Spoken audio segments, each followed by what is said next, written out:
Cet accord, je pense qu'il ne règle pas grand-chose. Et par ailleurs, il montre vraiment que l'Europe s'érige en forteresse. C'est-à-dire il y a vraiment l'idée d'intercepter, je dirais, les migrants dès leur arrivée sur le sol européen pour pouvoir, effectivement, et ça c'est plutôt une bonne chose, repérer très vite ceux à qui on peut ouvrir la piste du droit d'asile, parce qu'ils en ont besoin. Il y a aussi Europe forteresse, parce qu'il y a cette idée de créer des centres avant même l'Europe, et donc sur la rive sud de la Méditerranée. C'est une externalisation du problème ? Oui, c'est ça, oui. Et donc, ce qui est très frappant, c'est quand même l'incapacité aujourd'hui des leaders européens à contrer le discours des populistes et à avoir un discours positif sur l'immigration.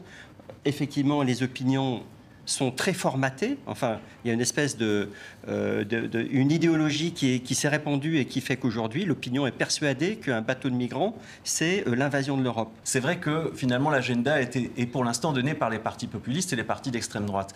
Et qu'on est face à des dirigeants européens qui suivent cet agenda. Mais plus l'agenda est suivi de ce côté-là, plus il y a une surenchère aussi de la part de ces partis. Et donc, on n'est qu'au début du problème, parce que les bateaux de migrants vont continuer à traverser la Méditerranée. Il y a toujours des problèmes de fond et les partis populistes ne sont de toute façon pas satisfaits de ce qui est adopté par Bruxelles. Donc on est justement dans une espèce de dynamique, une course qui n'est pas forcément très saine par rapport à ce dossier. C'est une Europe d'extrême droite sur cette question-là qui est en train de se mettre on est en en train de place. se durcir partout. Je veux dire que même le Parti socialiste danois est en train de se durcir. Les élections en Suède nous promettent un virage populiste. Enfin voilà, et surtout ce qui est aussi très frappant, c'est comme on est microcosmique, alors qu'en fait on a affaire, il faut nommer les choses. Je ne sais plus si c'est le philosophe géopoliticien Krasnet de Bulgarie qui disait ça, mais en fait, ce n'est pas une crise, c'est une révolution à laquelle on est en train de faire face.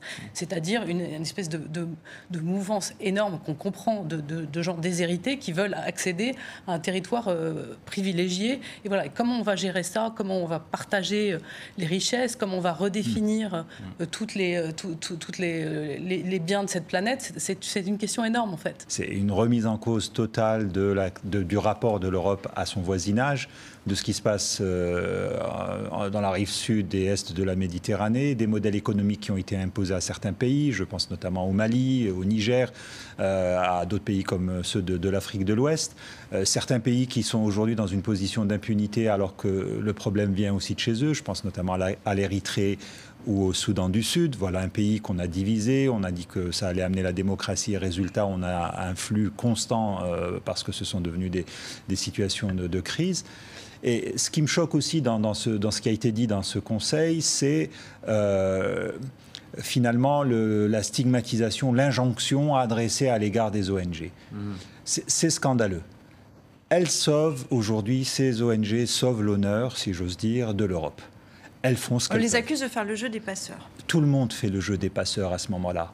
Quand on impose un plan d'ajustement structurel à un pays du sud de la Méditerranée, quand on l'oblige à pratiquer certaines politiques économiques, on fait aussi le jeu des passeurs. Quand on soutient un dirigeant dictatorial, autoritaire, on fait le jeu des passeurs.